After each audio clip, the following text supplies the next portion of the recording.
جو لوگ بھی حج کے لیے تشریف لے جا رہے ہیں وہ اس چیز کو ذہن میں رکھیں کہ ہم کو صرف حج نہیں کرنا بلکہ کوشش کرنی ہے کہ اللہ ہمیں حج مبرور عطا فرمائے. یہ آپ کو کوشش کرنی ہے، صرف حج نہیں، حج مبرور، حج مقبول. اب حج مقبول سے متعلق آقا کریم صلی اللہ علیہ وسلم سے دریافت کیا گیا مقبول حج سے کیا مراد ہے؟ تب سرکار صلی اللہ علیہ وسلم نے اس کی علامت بیان فرما دی، اس کی کچھ نشانیاں اور طریقہ بیان فرما دیا. میرے آقا صلی اللہ علیہ وسلم نے ارشاد فرمایا ایسا حج جس میں کھانا کھلایا جائے اور اچھی گفتگو کی جائے. یعنی حاجی حج کے سفر کے دوران کھانا کھلائے اور اسی کے ساتھ ساتھ لوگوں سے اچھی بات کہے. اگر کسی حاجی کو یہ سعادت نصیب ہوتی ہے حج کے ڈیوریشن کے اندر تو اسے سمجھ لینا چاہیے کہ اللہ نے اسے حج مقبول کی سعادت عطا فرمائی. اچھی بات. بہت ٹینشن ہوتا ہے، سننے میں بہت ایزی لگتا ہے، پریکٹیکل ویری ڈیفیکلٹ. یہ کھانے کا بھی ڈیفیکلٹ اور اسی کے ساتھ بات چیت کرنے کا بڑا ڈیفیکلٹ ہے. یہ 5 دن کے اندر ٹوائلٹ میں کیوں ہے تو ادھر جھگڑے شروع، کھانے میں تھوڑا سا 19-20 ہے تو جھگڑے شروع، وہ چلم چلی شور شرابہ. اللہ رحم و کرم فرمائے. تو حج کے سفر کے اندر اس چیز کا خیال رکھا جائے کہ اپنے ساتھ کچھ ایسی طاقتور غذائیں رکھی جائیں کہ جو دوسروں کو دے، طبیعت اس کی خراب نہ ہو، اس کو توانائی ملے. یہاں سے یہ بات سمجھ میں آئی کہ اپنے لیے ہی انتظام کر کے نہ نکلنا، دوسرے حاجیوں کے لیے بھی کچھ اللہ دے تو انتظام کر کے نکلو، تاکہ اگر تمہیں سفر میں دوسروں کو کھلانے کی سعادت نصیب ہو رہی ہے اور جب تم کھلاؤ تو کھلانے کے بعد یا سفر کے دوران کسی سے کوئی بات چیت وغیرہ ہو تو اس میں تمہارا تیور سخت نہ ہو، گالی گلوچ نہ ہو اور تم اچھائی سے پیش آؤ. اگر یہ 2 چیزیں تمہارے اندر ہیں، کھلا بھی رہے ہو اور اچھی بات بھی کر رہے ہو، تو اللہ کی ذات سے امید ہے کہ اللہ نے تمہیں حج مبرور کی سعادت عطا فرما دی. اور خاص طور پر کھلانا تو بہت ایزی ہے، یہ تو چلیے پاسبل ہے، لیکن اچھی بات بہت ٹف ہوتا ہے. جگہ اتنی چھوٹی ہم کو دے دی، یار یہاں بٹھا دیا، ارے بھائی دھکے مت مار، ارے بھائی یہ مت کر، چلتا ہی رہتا ہے، وہاں پر چلتا ہی رہتا ہے.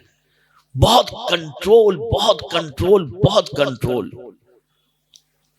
میرے پیارے آقا صلی اللہ علیہ وسلم کے پیارے دیوانوں، جس نے سفر حج میں اپنے نفس پر قابو پا لیا اور اپنے آپ کو ان دونوں چیزوں کا پابند کر لیا، تو اب آپ سوچیں وہ صرف حاجی بن کر کے نہیں لوٹتا، جنتی بن کر کے لوٹتا ہے، جنتی بن کر کے لوٹتا ہے. بلکہ جس کے لیے دعا کر دے اللہ تعالیٰ اس کی دعا کو قبول فرماتا ہے.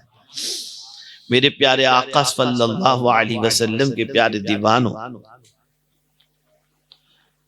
آقا کریم صلی اللہ تعالی علیہ وسلم نے ایک اور مقام پر حج مقبول کے بارے میں فرمایا. رسول اعظم صلی اللہ علیہ وسلم سے صحابہ نے عرض کیا یا رسول اللہ صلی اللہ تعالی علیہ وسلم حج مقبول کیا ہے؟ تو آقا کریم صلی اللہ علیہ وسلم نے ارشاد فرمایا ایسا حج جس میں بھوکے کو کھانا کھلانا اور سلام کو عام کرنا. اب میں یہاں سوچا کہ سلام کو عام کرنا تو ظاہر سی بات ہے کہ حج میں جتنے بھی لوگ ہوں گے مسلمان ہی تو ہوں گے نا. تو یہ کہ کوئی مجھے سلام کرے اس سے پہلے ہم خود ہی سلام کرتے رہے. تو اگر ہم نے سلام کو عام کیا اور بھوکوں کو کھانا کھلایا، ہمیں پتہ چل جائے اس کو کھانا نہیں ملا، اپنی پلیٹ اٹھا کر اس کی طرف ہم نے بڑھا دیا، لو تو کھا لو، تم کھا لو.